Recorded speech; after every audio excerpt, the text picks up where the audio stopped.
Hi everyone, Claude Van Damo here, the internet's busiest music nerd, and it's time for a review of the new Sleater-Kinney record, No Cities to Love. Sleater-Kinney is a West Coast indie and punk rock band who had a pretty good run from the 1995 release of their debut full-length LP to their breakup about 10 years later. And in that time, especially in their 90s output, they came out with a lot of model underground rock on the Kill Rock Stars label, featuring singer-songwriter, guitarist Corin Tucker, who was a wild vocalist in the band's heyday. Her singing featured an insane vibrato. It was like listening to a vocal earthquake. And behind these vocals were jagged, angular guitar riffs and leads, a lot of them played by Carrie Brownstein. And behind these guitars were Janet Weiss's drums, a very versatile drummer who complemented the fiery or sometimes glum and downtrodden songwriting the band would deliver. As a band, Sleater-Kinney stuck around just long enough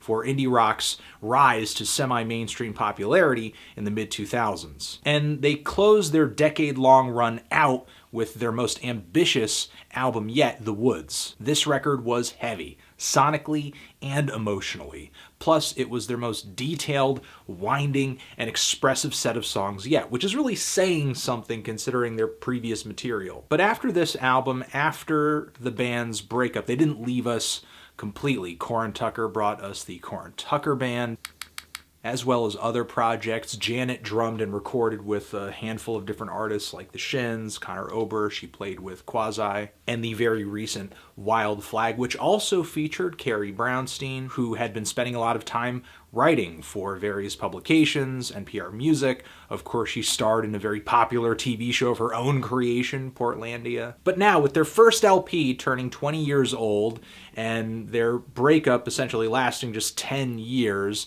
they have come back. For some reason. I guess just because they want to, but here's another example of, hey, there's this 90s artist who was like super great and seminal and influential.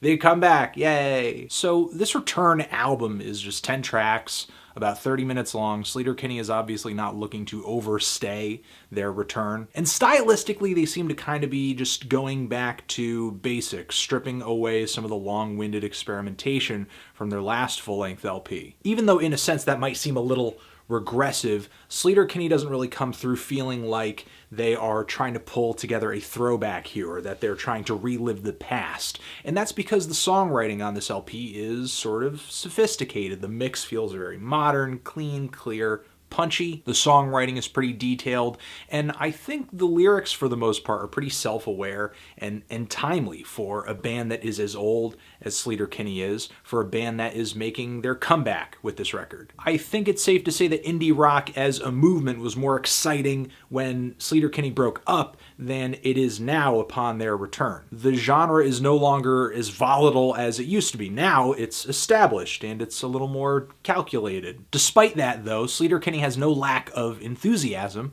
on this record. They serve up a set of really good songs and performances, some great guitar work on some of these tracks. Tucker's vocals are as over the top as ever, and as I said before, I have to give it to the lyrics on this LP too. For one, the opening on this album, Price Tag, great start. Catchy riffs, nice groove on this track, really thunderous vocals. Lyrically, we see Tucker kind of addressing the everyday 9-to-5 rat race, money, the system that we're living in, capitalism in a sense. And the song meets a really chaotic end with layers of just wailing, noisy guitars. The title track on here is my favorite cut on the entire record, really killer chorus. No cities to love. I think lyrically this track is really smart, at least the way I interpreted it. It feels like what's being addressed is the way people fetishize places, cities. I really want to live here, and how in a sense it's just another place like any other place. And the song also gets down to what people might actually love about where they live, whether it be the weather or the people. Other tracks like Bury Our Friends and A New Wave sort of address where the band is right now status-wise or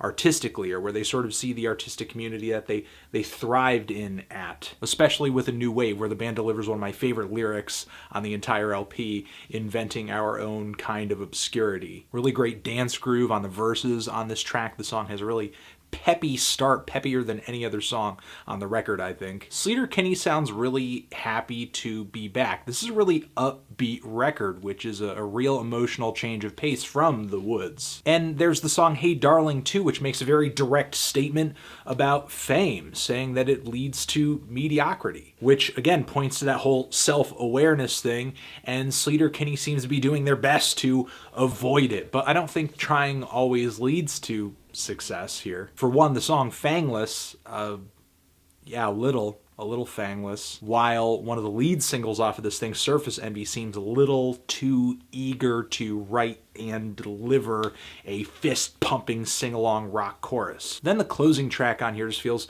typically slow and heavy, sort of going for a sadder emotional outburst, but its slower pace doesn't really seem that significant in comparison with the other tracks, and leaves the LP feeling a little one-dimensional. Still, I did come out liking a great deal of this album. It's full of standout tracks and moments, but I wasn't really blown away by it as a whole. There's not really anything about how these songs come together that really gets me excited. But Sleater-Kinney has shown themselves to still be a very capable band. I guess it's just a matter of whether or not they want to keep it going and continue to put out records into the future. I'm feeling a light to decent 7 on this thing. Transition. If you've given this record a listen, what did you think of it? Did you love it? Did you hate it? Why? What do you think I should review next? And that's it.